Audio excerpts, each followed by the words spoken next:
administration playing politics at the expense of safety.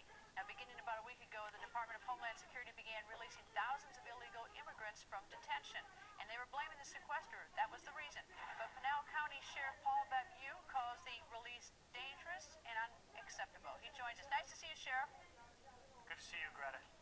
So, Sheriff, what's your problem with releasing all the detention?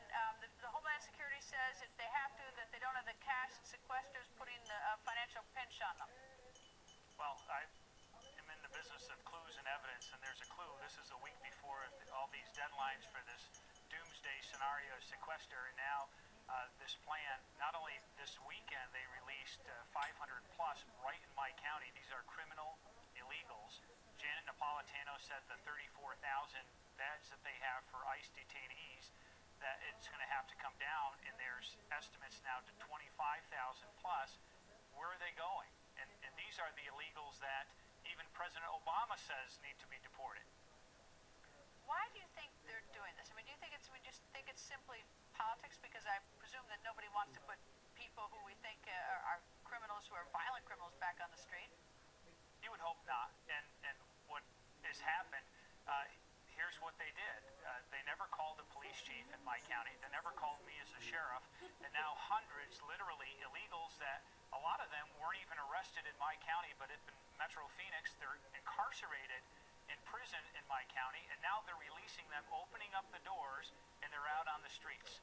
Not only that's not fair, why would they sacrifice first public safety? Public safety, the military, are the core responsibilities of our government, and this is the first thing to go. How did you hear about it?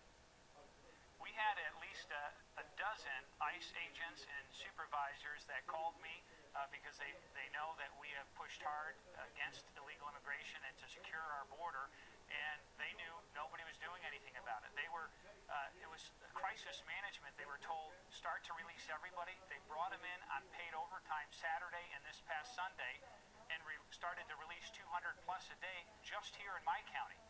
ICE never told anybody about it, and we released this publicly this morning, and then only then ICE came out and said, well, they're the best of the worst. They're not the real violent ones, but they're the criminal ones. And we have a problem with it because it undermines the rule of law and the fact that these are criminals, besides the fact that they're illegals. They've committed additional crimes from theft, burglary, all kinds of other crimes here in our community, and they shouldn't be released. All right, we only have 30 seconds left, but I mean, the fact is that right now, nothing's been cut. As we sit here right now tonight, to the extent that they let anybody out because they've got a feeling of financial pinch, well, that's not true because it hasn't happened, number one. If they're paying overtime for people to let people out, that's even worse because we're paying extra. Exactly. Secondly, if the sequester is simply a slowed growth, and that it's still a growth, you would think they'd have even more money, not as much money as they expected, so I don't understand why they have to let anyone, they're not feeling a financial pinch, they're just not getting as much cash as they expected.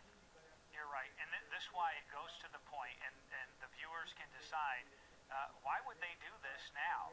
This is a hot button issue. There's a huge debate going on nationally about the 11 million illegals. We all have different opinions about whether to give them a path to citizenship or a work visa or nothing. And okay, we respect difference of opinions, but we all agreed just last week that these 34,000 criminal illegals, they need to be deported, identified and deported, and now they've just been given an actual budget pardon, literally. Sheriff, thank you. Thank you, Greta.